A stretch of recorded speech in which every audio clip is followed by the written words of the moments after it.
Hello dear student, are के study vision में आपका हार्दिक स्वागत है। आज के इस वीडियो में हम कक्षा 11वीं की जो वार्षिक परीक्षा का पेपर हुआ है 11th मैथ का, तो उसका हम सॉल्यूशन करेंगे। अब इसमें क्वेश्चन नंबर 15 से 26 तक के जो क्वेश्चन होंगे उनका हल हम इस वीडियो में देखेंगे उनके। और जो पिछला वीडियो था उसमें हम क्वेश्चन नंबर 1 से 14 तक के प्रश्नों के आंसर लिख चुके हैं और उसका मैं वीडियो भी बना चुका हूं। अगर उस वीडियो को आपने नहीं देखा तो जाकर मेरे आर के स्टडी विजन चैनल पर देख सकते हैं। चलिए तो स्टार्ट करते हैं क्वेश्चन नंबर 15 से। प्रश्न है, एक कमेटी में 50 व्यक्ति फ्रेंच, 20 व्यक्ति स्पेनिश और 10 व्यक्ति स्पेनिश और फ्रेंच दोनों ही भाषाएं बोल सकते हैं, तो कितने व्यक्ति इन दोनों भाषाओं में से कोई एक भाषा बोल सकते हैं, ये हमें इसमें बताना है। चलिए तो पहले जो दिए गए मान हैं उनको हम लिख लेंगे। फ्रेंच को हम एफ से दर्शाएंगे और जो स्पेनिश होगा उसको हम एस से दर्शाएंगे। तो कुल व्यक्ति कितने हैं? एक कमेटी में 50 व्यक्ति फ्रेंच वाले हैं, तो यानी एन एफ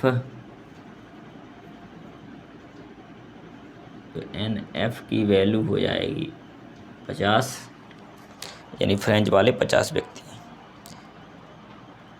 20 व्यक्ति स्पेनिश वाले 20 व्यक्ति हो गए। और इसके बाद कुछ दोनों हैं, तो ये इसका मतलब है ये दोनों का क्या दिया गया है? सर्वनिष्ठ दिया गया है, स्पेनिश और फ्रेंच का।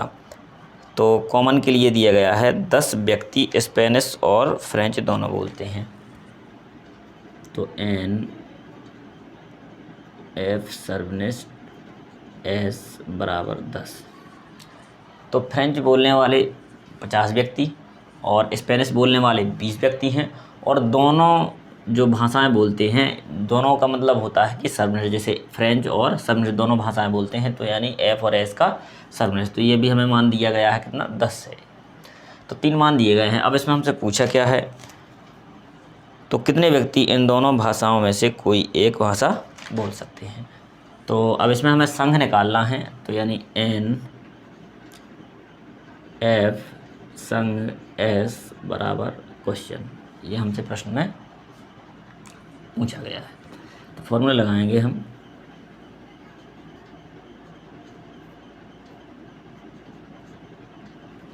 इसका सूत्र होता है एन एफ संघ एस, संघ ज्ञात करना है, सर्वनिष्ठ तो हमें दिया गया है।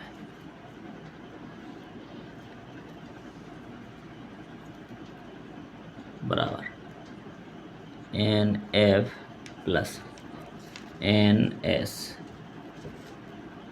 और माइनस एन एफ सर्वनिष्ठ एस।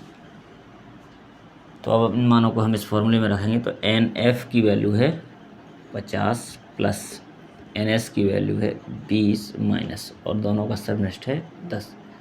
तो 50 20 70 माइनस 10, 70 में से 10 जाएगा तो 60, तो यानी एन एफ सर्वनिष्ठ एस। तो आंसर आ गया 60, यानी दोनों भाषाओं, कम से कम दोनों में से एक भाषा बोलने वाले व्यक्तियों की संख्या। तो ये हो गया क्वेश्चन नंबर 15 का आंसर। इसके बाद और आगे देखिए क्वेश्चन नंबर 16। प्रश्न है, अल्फ़ा प्लस बीटा बराबर π/4 है, तो सिद्ध करो 1 + 10 अल्फ़ा इंटू 1 + 10 बीटा इक्वल 2। ये हमें सिद्ध करना है। इसमें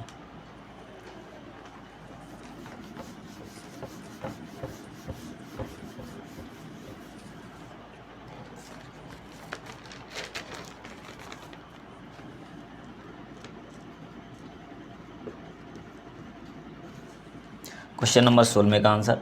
अब इसमें दिया है अल्फ़ा प्लस बीटा बराबर π/4 और सिद्ध करना है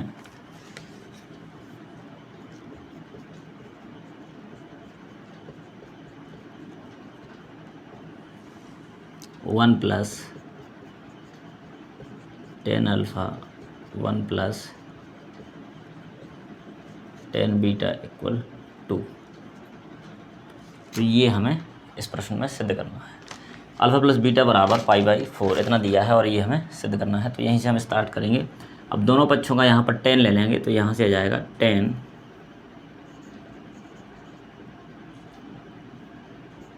अल्फ़ा प्लस बीटा बराबर टेन पाई बाई 4।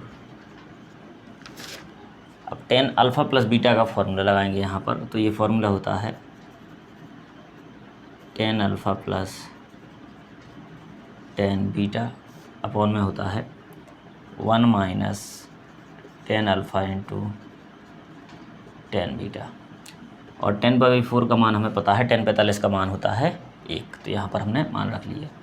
अब इसके बटे में कुछ नहीं है तो इसको इस साइड ले जाएंगे और फिर यह गुणा हो जाएगा। तो ये हो जाएगा 10 अल्फ़ा प्लस 10 बीटा बचेगा यहाँ पे, और इसका मल्टीप्लाई हो जाएगा 1 के साथ। तो यहाँ जाएगा 1 माइनस 10 अल्फ़ा इंटू 10 बीटा।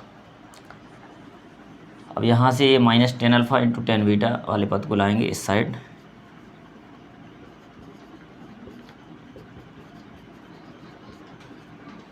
तो प्लस का हो जाएगा 10 अल्फ़ा इंटू 10 बीटा बराबर 1। अब यहाँ से इन दोनों पदों में से जो कॉमन मिल रहा है 10 बीटा, तो उसको हम कॉमन ले लेंगे।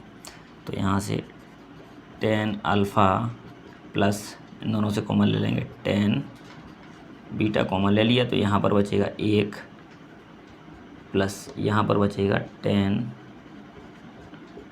अल्फ़ा। अब यहाँ है 1, तो दोनों पक्षों में हम 1 1 जोड़ देते हैं। तो इसके बाद वाले पद में तो यहाँ से हो जाएगा 1 प्लस 10 अल्फ़ा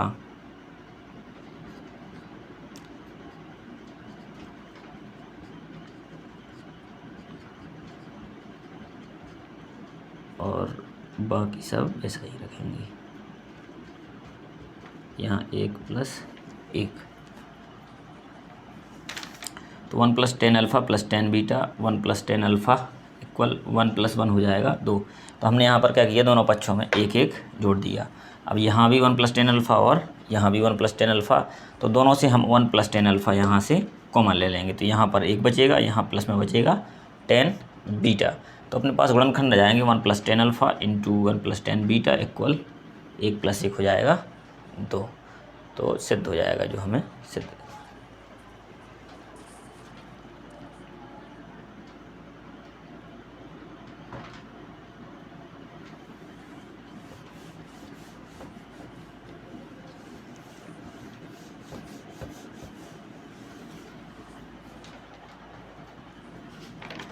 तो यहाँ से हमने कॉमन ले लिया 1 प्लस 10 अल्फ़ा, तो यहाँ बचा 1 और यहाँ बचेगा 10 बीटा बराबर 1 प्लस 1 यहाँ 2 हो गया। तो यही हमें सिद्ध करना था। तो ये प्रूव्ड हो गया। तो ये हो गया आपका क्वेश्चन नंबर 16 का आंसर। इसके बाद देखिए क्वेश्चन नंबर 17 का आंसर। तो आंसर नंबर 17 प्रश्न है, यदि 3 प्लस 4 आयोटा बटे 4 माइनस 5 आयोटा बराबर a प्लस आयोटा b हो तो a और b के मान ज्ञात करने हैं। तो इसमें हमें स्मॉल a और स्मॉल b के मान ज्ञात करने हैं। तो सबसे पहले यहाँ देखिए, यहाँ जो समझ संख्या दी गई है इसमें a वास्तविक भाग है, b इसका काल्पनिक भाग है।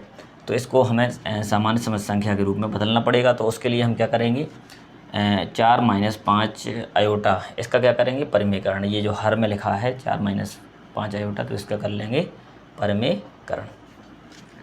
तो ये हो जाएगा 3 प्लस 4 आयोटा बटे 4 माइनस 5 आयोटा इंटू, तो परिमेयकरण करेंगे तो यहाँ से आ जाएगा 4 प्लस 5 आयोटा बटे 4 प्लस 5 आयोटा।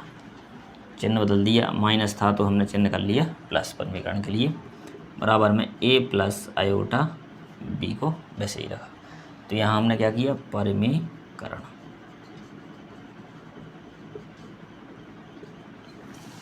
वर्गीकरण करने पर। अब यहाँ से गुणा होगा, जैसे 3 का 4 से तो ये जाएगा 3 चौको 12, 3 का 5 से तो 3 5 ही 15, 4 का 4 से तो 4 चौको 16, 4 का 5 से तो 4 5 20, आयोटा का आयोटा से तो आयोटा स्क्वायर बटे में ए माइनस बी है और ए प्लस बी, तो इन दोनों में फॉर्मूला लगा देंगे। ए स्क्वायर तो 4 का स्क्वायर माइनस बी स्क्वायर तो 5 का 25 हो जाएगा, आयोटा का आयोटा स्क्वायर हो जाएगा। ए स्क्वायर तो 4 का डायरेक्टली लिखे दे रहे हैं, 4 का ए स्क्वायर यानी 16, और यहाँ से ए प्लस आयोटा बी, इसको सरल कर लेंगे तो यहाँ से आ जाएगा 15 और 16, ये कितना हो जाएगा 15 30 31 आयोटा हो जाएगा, और यहाँ से 12 और ये आयोटा स्क्वायर का मान माइनस, तो ये माइनस के 20 हो गए, और यहाँ पर 31 आयोटा बटे में 16 प्लस माइनस आयोटा स्क्वायर का मान -1 तो माइनस माइनस प्लस के 25 बराबर में ए प्लस आयोटा बी। अब इसके बाद इसको सरल करेंगे तो 12 माइनस 20 कितना हो जाएगा,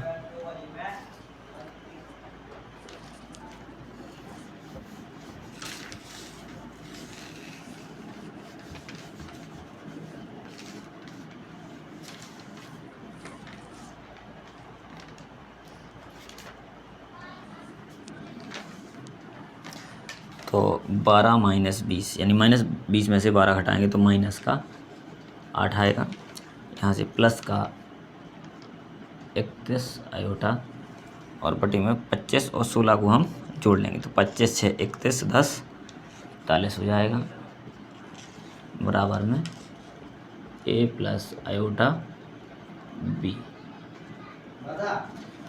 माइनस 8 बटे 41 प्लस 31 बटे 41 आयोटा बराबर ए प्लस आयोटा बी।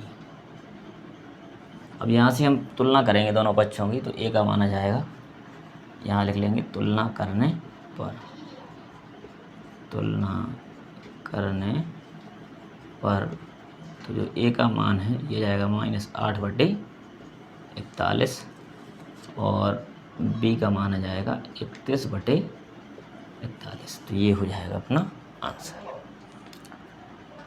तो ये हो गया प्रश्न नंबर 17 का आंसर। अब इसके बाद अगला प्रश्न, क्वेश्चन नंबर 18। डॉगमेटिक शब्द के अक्षरों से कितने 8 अक्षर वाले विन्यास बन सकते हैं, जबकि OAI। अब दो प्रश्न है इसमें, एक में लिखा है सदैव एक साथ रखें और एक में लिखा है दूसरे प्रश्न में कभी साथ ना रहें। तो दो प्रश्न दिए हैं। तो डॉगमेटिक जो शब्द है इसमें कितने अक्षर हैं, तो डॉगमेटिक जो शब्द है इसमें कुल अक्षरों की संख्या कितनी होगी 8, और स्वरों की संख्या भी कितनी है 3 स्वर हैं और 5 इसमें व्यंजन हैं।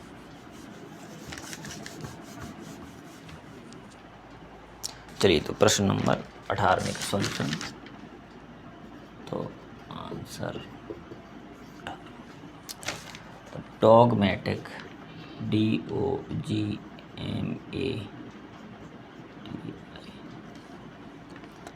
डॉगमेटिक, तो कुल अक्षर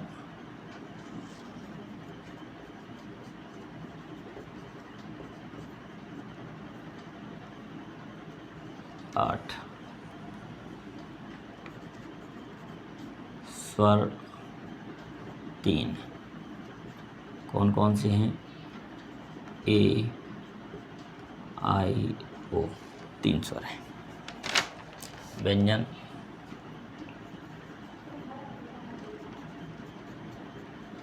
पाँच,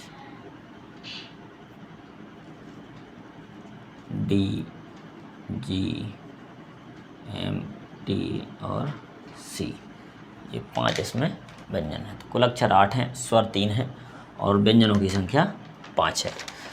अब पहला है इसमें सदैव एक साथ रहें। स्वर कितने हैं 3 और ये सदैव एक साथ रहेंगे। तो व्यंजनों की संख्या कितनी है 5 और स्वरों की संख्या 3। अगर इनको एक साथ कर दिया जाए तो ये तो 5 तो ये हो गए, 5 अक्षर ये हैं, और स्वर एक साथ रखे जाएँ तो इन तीनों को मिलाकर हमें क्या मानना पड़ेगा, एक अक्षर मानना पड़ेगा। तो यहाँ से लिखेंगे स्वर एक साथ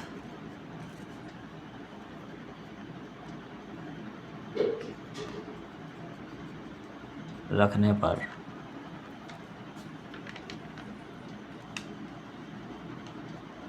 कुल अक्षर 5 + 1 = 6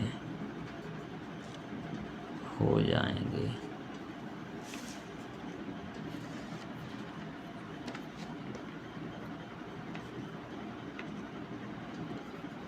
कुल क्रमचयों की संख्या बराबर कुल क्रमचयों की संख्या, या फिर हम लिख सकते हैं अभीष्ट क्रमचयों की संख्या।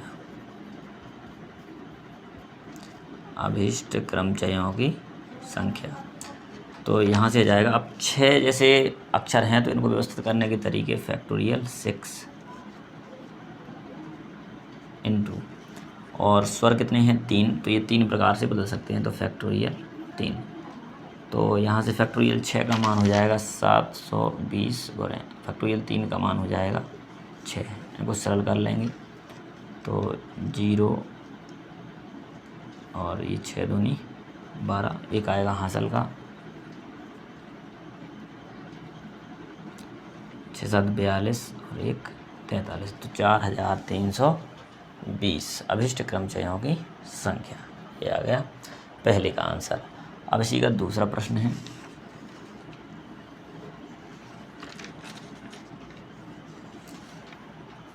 दूसरा प्रश्न है कभी साथ ना रहें। कभी साथ ना रहें।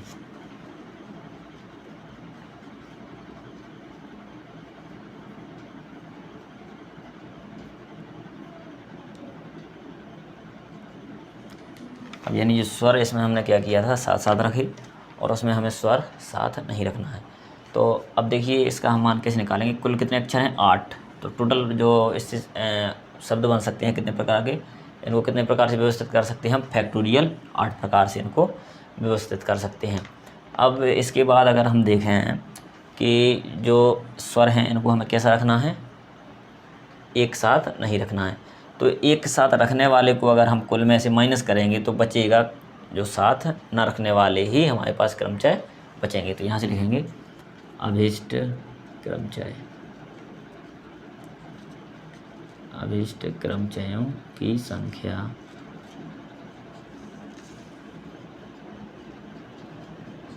अभीष्ट क्रमचयों की संख्या बराबर factorial 8 minus factorial 6 into factorial 3।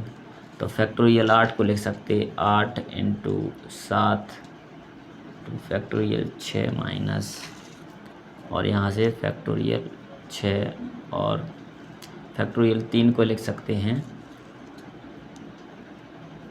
3 गुणे 2 गुणे 1 बराबर। अब यहाँ से कॉमन ले लेंगे तो फैक्टोरियल 6 कॉमन मिल जाएगा, और 8 और 2 में से 2 भी कॉमन मिल जाएगा। तो यहाँ पर हमारे पास बचेगा 4 इससे बचा, और 7 तो 7 चौको 28 माइनस यहाँ पर कितना बचेगा, 2 तो कॉमन ले लिया और फैक्टोरियल 6 ले लिए तो 3 यहाँ पर बचेगा। तो फैक्टोरियल 6 का मान 720 गुणे 2, 28 में से 3 जाएगा तो यहाँ बचेगा 25, तो 720 25 तो नहीं हो जाएगा 50। इसका कर लेंगे गुणा, तो ये 1 0 ये है, 1 0 ये, तो ये 00, 5 दूनी 10 हासिल का 1, 5 + 35 और 1 36। तो ये आंसर आ गया 36,000 इसके क्रमचय बनेंगे। तो ये हो गया क्वेश्चन नंबर 18वें का आंसर। इसके बाद देखें क्वेश्चन नंबर 19।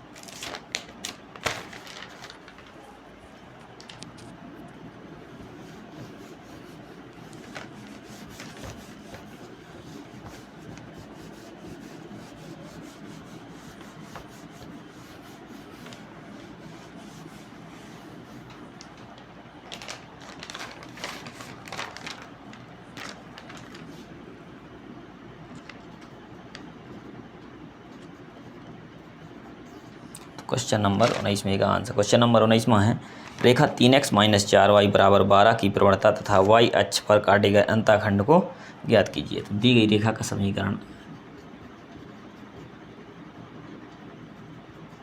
दी गई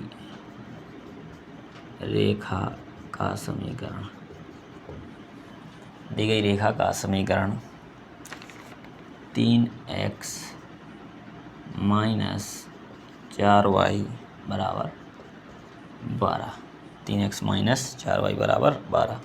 तो हमें प्रवणता भी निकाल ली है और अंतःखंड भी निकालना है इसका। तो अब इसको हम y बराबर mx प्लस सी, जो एक रेखा का सामान्य समीकरण होता है, उसके रूप में हम इसको व्यवस्थित करेंगे पहले।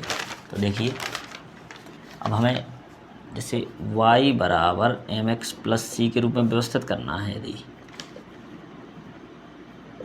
तो y को बाएं साइड रखना है, बाकी सबका पक्षांतर करेंगे। तो यहाँ से देखिए 3x 12 को लाए साइड, तो माइनस के 12 यहाँ आ गया 4y। तो यहाँ से 3x माइनस 12 4 का करेंगे पक्षांतर, तो दोनों की बटे में 4 आ जाएगा और यहाँ बचेगा y। तो y बराबर यहाँ से आ जाएगा 3/4 x और यहाँ 4 3 12। तो अब इसकी तुलना करेंगे, इसको कोई समीकरण मान लेंगे, समीकरण नंबर 1। तो यहाँ से लिखेंगे समीकरण 1 की तुलना, समीकरण 1 की तुलना y बराबर mx प्लस सी से करने पर, तो इससे करेंगे तो यहाँ से m की वैल्यू आ जाएगी 3/4, क्योंकि यहाँ x का गुणांक m है और यहाँ पर x का गुणांक 3/4। तो प्रवणता m बराबर 3/4।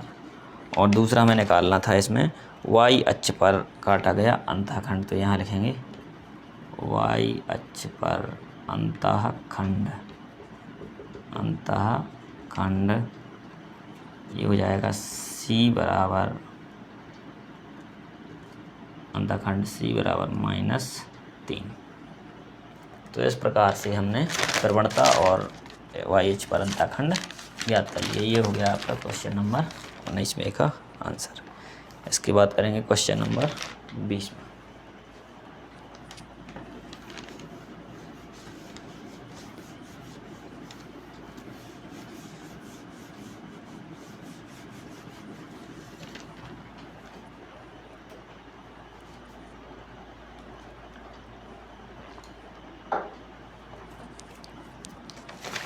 चलिए देखिए,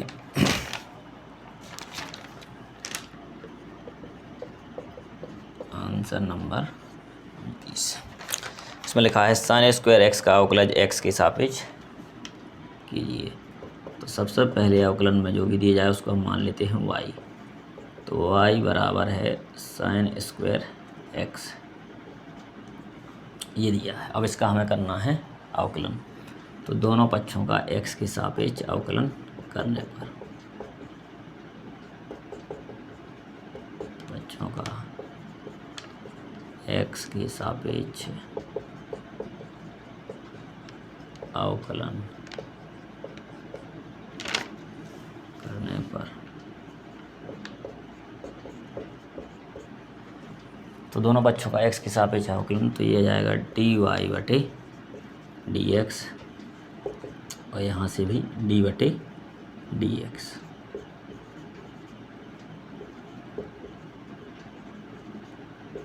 साइन स्क्वायर एक्स का अवकलन करना है। तो देखिए, साइन स्क्वायर एक्स का अवकलन दो प्रकार से कर सकते हैं, एक तो खंडशः और दूसरा प्रतिस्थापन। तो चलिए खंडशः से करेंगे हम इसको। तो देखिए साइन स्क्वायर एक्स, अब दो घात है तो दो घात का तो अवकलन साइन में होता ही नहीं है, केवल किसका होता है, साइन का। लेकिन अगर जब भी साइन कॉस या टेन या सेक किसी की भी घात दी जाए तो हम एक्स की घात एन जैसा इसको सरल करते हैं। तो यहाँ पर जो घात होती है एक्स की घात एन में वो आगे जाएगी, जैसे ये 2 है तो 2 साइन एक्स इसका अवकलन हो जाएगा। लेकिन जब ये साइन एक्स बचा हुआ है तो खंडशः से इसका अवकलन पुनः करना पड़ेगा। तो अभी तो हुआ है एक्स की घात एन जैसा, तो घात आगे आ गई और यहाँ घात 1 2 थी तो कितनी बची 1, यानी घात 1 कम हो जाती है। अब यहाँ है sin x, तो sin x का करना है दोबारा, तो यहाँ से 2 sin x का अवकलन होता है cos x, तो यहाँ से 2 sin x into cos x, ये फॉर्मूला बन गया किसका sin 2x का। तो ये अपना इसका आंसर हो जाएगा, क्वेश्चन नंबर 20 में का आंसर। इसके बाद क्वेश्चन नंबर 21।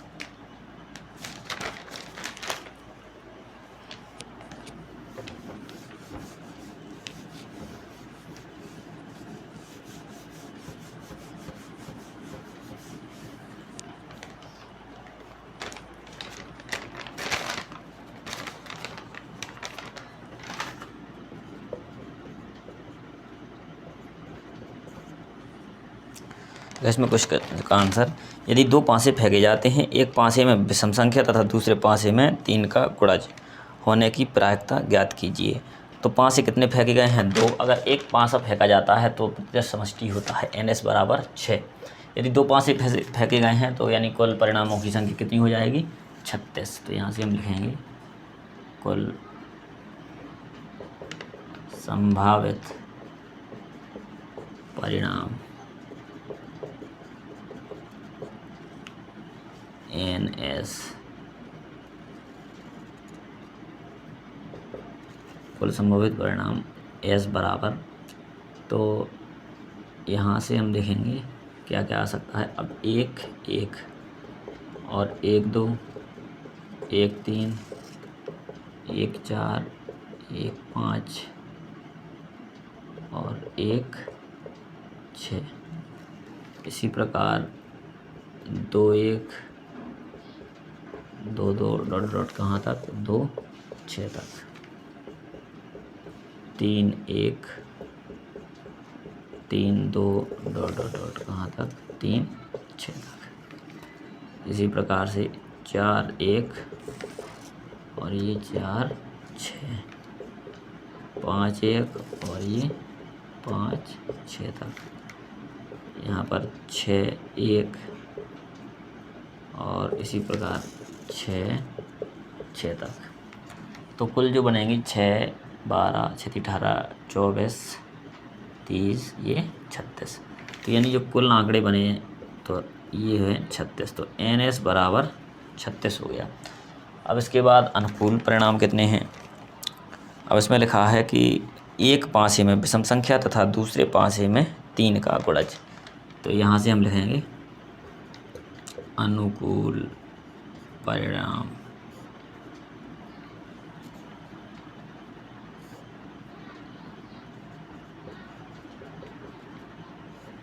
अनुकूल परिणाम E बराबर। तो अनुकूल परिणाम क्या क्या हो सकते हैं। अब पहले में विषम चाहिए, तो जैसे ये विषम हो गया और दूसरे पे 3 का गुणज, तो 3 का गुणज या तो 3 होगा या फिर 6, तो 1 3 आएगा। इसी प्रकार से 1 6 भी आ सकता है क्योंकि विषम है और दूसरे पे 3 का गुणज। और क्या आ सकता है 2 3 नहीं सॉरी, पहले पर तो क्या चाहिए हमें, पहले पर विषम और दूसरे पर 3 का गुणज। तो अब एक विषम है, अब इसके बाद विषम और क्या है 3, तो 3 3 आ जाएगा या फिर 3 6 आ सकता है। और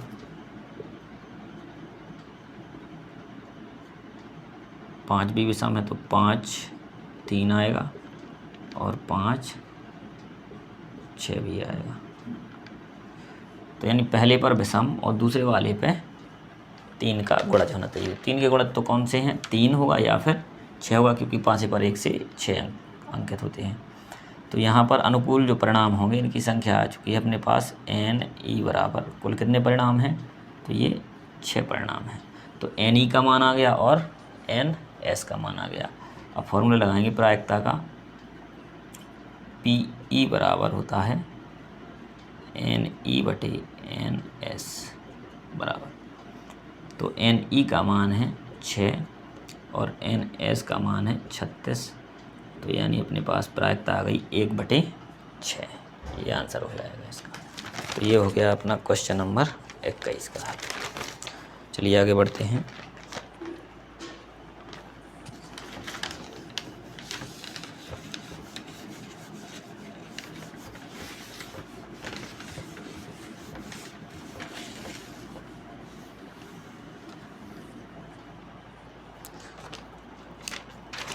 प्रश्न नंबर 22 आंसर करेंगे। तो यहाँ से आंसर नंबर 22, यदि दो धनात्मक संख्याओं का समांतर माध्य 10 है तो समांतर माध्य दिया है, संख्याएं मान लेंगे a और b, क्योंकि संख्याएं पूछी तो माना संख्याएं a व b है।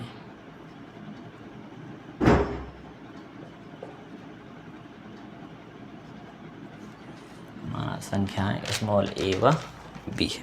तो दो संख्या मान ली। अब a m समांतर माध्य दिया है, a m बराबर 10। अब समांतर माध्य होता है a प्लस b बटे 2 बराबर 10।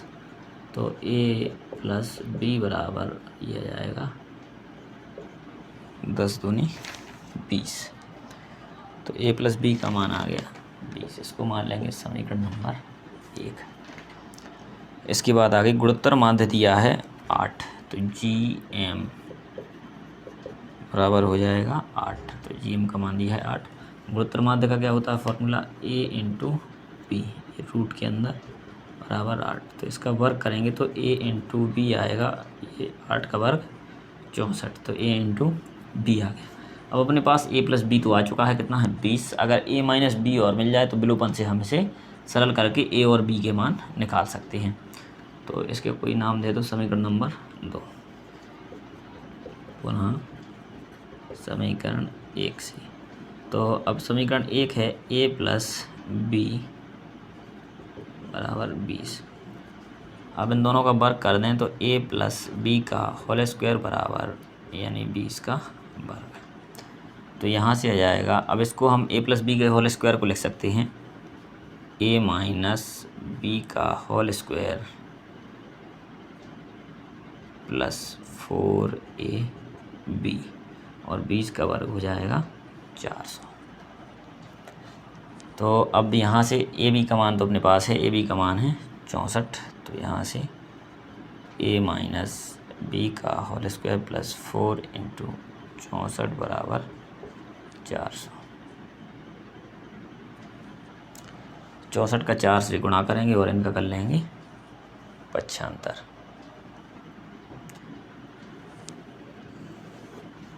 तो यहाँ से आ जाएगा अपने पास a माइनस बी का होल स्क्वायर बराबर 400 और 64 का 4 से गुणा करेंगे तो ये 4 चौको 16, 6 चौको 24 और 1 25 यानी 256 आ जाएगा। तो इसका कर लेंगे 75। तो माइनस का 256। अब इसको यहाँ से घटा लेंगे तो a माइनस बी का होल स्क्वायर बराबर 400 माइनस 256, ये जाएगा 144। दोनों साइड का वर्गमूल लेंगे तो यहाँ बचेगा a माइनस बी और यहाँ पर आ जाएगा 144 का 12। तो ये समीकरण नंबर 3। तो a माइनस बी बराबर 12। अब समीकरण 1 और 2 से हम मान निकाल लेंगे। तो समीकरण 1 प्लस 2 से तो दोनों को जोड़ेंगे। तो यहाँ से इन दोनों को जोड़ेंगे तो a और a ये हो जाएगा 2a और b माइनस b हो जाएगा कैंसिल। और यहाँ 20 प्लस 12 तो ये आ जाएगा 20 और 12 कितना हो जाएगा 30 और 2 32। तो a की वैल्यू हो जाएगी 16। 2 का भाग लगा लेंगे तो a बराबर आ गया 16। a का मान रख देंगे समीकरण नंबर 3 में। तो यहाँ लिखेंगे समीकरण 3 से। तो a का मान रख देंगे 16। तो 16 माइनस b बराबर 12। तो 16 माइनस 12 बराबर b। तो b बराबर आएगा 16 में से 12 जाएगा तो ये आएगा 4। तो b बराबर 4 आ गया। तो इस प्रश्न में हमें a और b के मान ज्ञात करने थे। तो ये हो गया आपका क्वेश्चन नंबर 22 का आंसर। इसके बाद देखिए क्वेश्चन नंबर 23।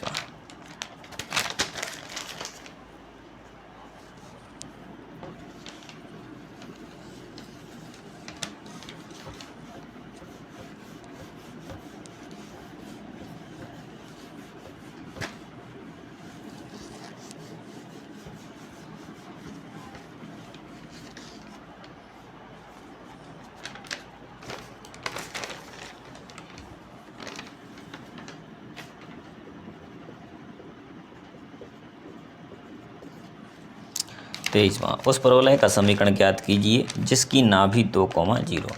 तो नाभि के निर्देशांक दिए हैं s 2,0 और अनियता का समीकरण दिया गया है x बराबर -2। तो 2,0 कहाँ पर होगा? धनात्मक x अक्ष में। तो यहाँ होगी नाभि इसकी s 2,0, क्योंकि ना ये 2,0 x अक्ष पे है और कहाँ से? धनात्मक x अक्ष में। तो इसलिए ये इसके x अक्ष, धनात्मक x अक्ष के दोनों तरफ सममित रूप से बनेगा। अब x बराबर -2 है तो यहाँ 2 है, तो इसके ये पीछे साइड ये ऋणात्मक x अक्ष पे x बराबर -2 ये हो जाएगी इसकी नियता। तो x बराबर -2। तो परवलय का सामान्य समीकरण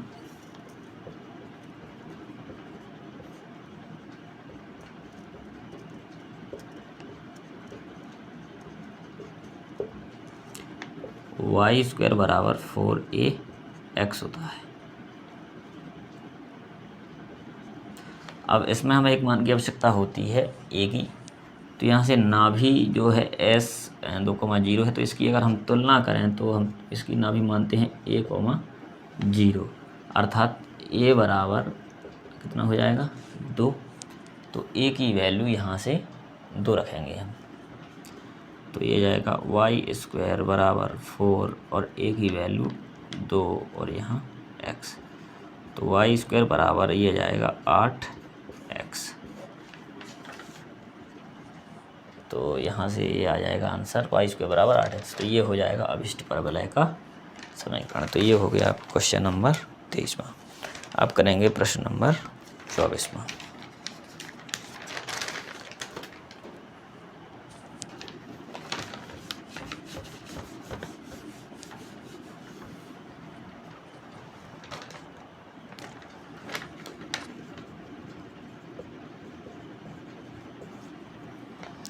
तो आंसर नंबर 24, त्रिभुज PQR का केंद्रक मूल बिंदु है और शीर्ष PQR है। तो दिए गए शीर्ष, यहाँ से लिखेंगे त्रिभुज PQR के दिए गए शीर्ष। तो इसके शीर्ष दिए गए हैं, P का निर्देशांक है 2a, 2, b। Q के निर्देशांक -4,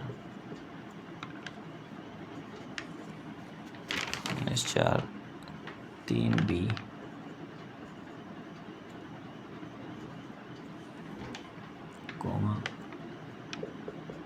-10। अगला R के निर्देशांक 8, 14, 2c। तो ये होगा PQR के निर्देशांक। एक त्रिभुज PQR है, उसके निर्देशांक ये दिए गए हैं। अब हमसे कहा केंद्रक क्या है? मूल बिंदु। केंद्रक हमें पता है, जैसे हम किसको मानते हैं? G को, और इसके निर्देशांक दिए गए हैं मूल बिंदु यानी 0, 0, 0। तो ये इसका केंद्रक होगा। अब वैसे ही फॉर्मूला लगाएंगे, केंद्रक का जो एक फॉर्मूला होता है, तो यहाँ से लिखेंगे केंद्रक के लिए। तो ये होता है x बराबर x1 plus x2 plus x3 बटे में 3। तो यहाँ से x की वैल्यू कितनी है? x निर्देशांक इसका 0 है, और x1, x2, x3 के मान रखेंगे। तो यहाँ से 2a प्लस 4 और प्लस का 8/3। 3 का 0 से गुणा तिर्यक करेंगे तो ये 0, और यहाँ से ये 2 8 माइनस 4 तो प्लस का 4, तो यहाँ से आ जाएगा 2a बराबर -4, तो a बराबर आएगा -2।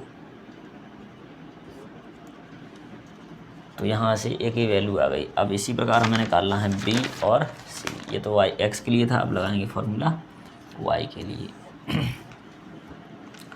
तो y बराबर होता है y1 plus y2 plus y3, और इसमें भाग कितने का लगाएंगे हम? 3 का भाग। y निर्देशांक कितना है? 0, बराबर में लिखेंगे हम। y1 का मान कितना है? 2 प्लस y2 3b, और यहाँ से है y3 14/3। तो 3 का 0 से गुणा तो 0, ये जाएगा 3b प्लस 14 और 2 हो जाएगा 16। तो यहाँ से 3b बराबर -16, तो b बराबर -16/3 आ जाएगा। तो ये हो गया b का मान। अब इसी प्रकार हमें निकालना है c। तो c के लिए फॉर्मूला लगाएंगे।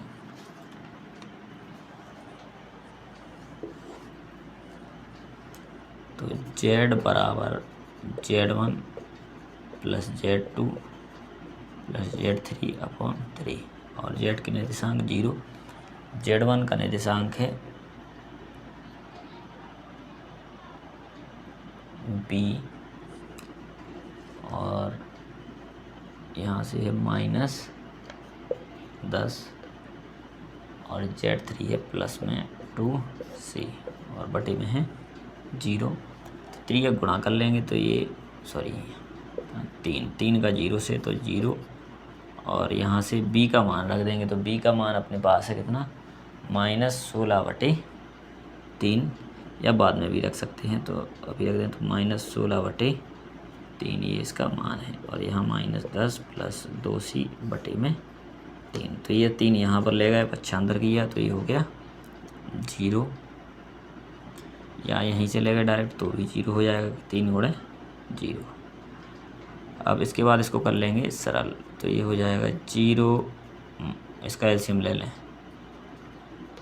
ये हो जाएगा 30/3 प्लस 2c।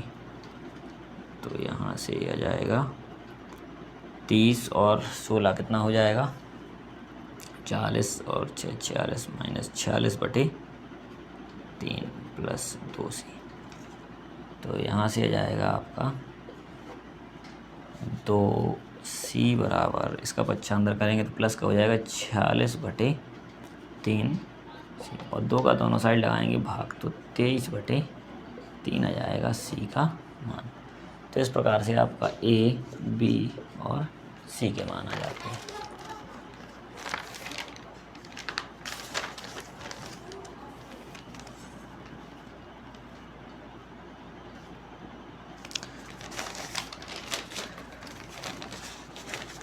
चलिए अगला प्रश्न देखिए,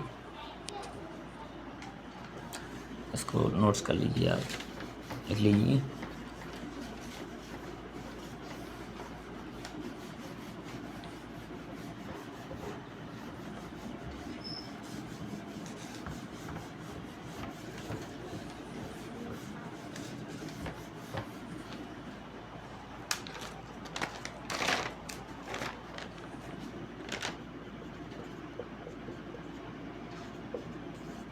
आंसर नंबर 26, 2 पासों को फेंकने पर ऊपरी अंक द्विक होने की प्रायिकता।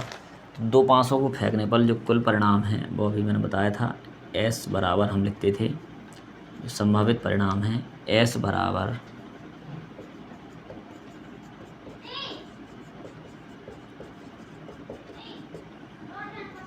s बराबर 1 से लेके 1 6 तक, फिर 2 1 से लेकर 2 6 तक, 3 1 से लेके 3 6 तक, 4 1 से लेके 4 6 तक, 5 1 से लेके 5 6 तक, और 6, 1 से लेके 6 तक। तो इस प्रकार से जो NS का मान होता है, NS बराबर होता है अपने पास 36। ये तो कुल आंकड़े हैं। अब जो अनुकूल घटनाएं हैं या अनुकूल प्रेक्षण हैं उनका मान, अब इसमें लिखा है ऊपरी अंक द्विक होने की प्रायिकता हमें ज्ञात करनी है। तो द्विक का मतलब होता है जैसे ये 1 1, 2 2, 3 3, 4 4, 5 5, 6 6, यानी दोनों 500 पर समान अंक आने को ही हम द्विक बोलते हैं। तो यहाँ से लिखेंगे अनुकूल परिणाम, तो इसको मान लेंगे ई। तो ये हो जाएगा 1 1, 2 2, 3 3, 4 4, 5 5 और 6 6। तो यहाँ से NE बराबर आ जाएगा 6। अब PE निकालना है, तो PE बराबर NE बटे NS।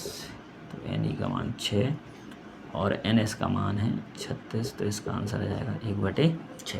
तो इस प्रकार से 26वां प्रश्न भी कंप्लीट होता है। अब इस 1 से 26 तक में हम केवल एक प्रश्न बचा है, कौन सा? Question number 25। तो ये काफ़ी बड़ा है और इसकी टेबल बनानी पड़ेगी, तो काफ़ी समय लग जाएगा। तो यदि आप लोगों से क्वेश्चन ना बना हो तो आप लोग कमेंट बॉक्स में मुझे कमेंट कर दीजिए और मेरे व्हाट्सएप नंबर पर मैसेज भी कर सकते हैं, तो मैं आपको PDF सेंड कर दूँगा। तो मेरा नंबर है 9131577176। तो इस पर आप व्हाट्सएप कर सकते हैं, तो मैं आपको इस पर ये क्वेश्चन, इसका जो सॉल्यूशन है वो सेंड कर दूँगा। 9131577176। और ये क्वेश्चन अपना 15 से 26 तक का सॉल्यूशन है। और यदि किसी ने 1 से लेके 14 तक के जो आंसर हैं वो नहीं देखे हैं, तो जो पिछला वीडियो मैंने बनाया था उस पर भी है, तो RK स्टडी विजन पर आप इसको देख सकते हैं।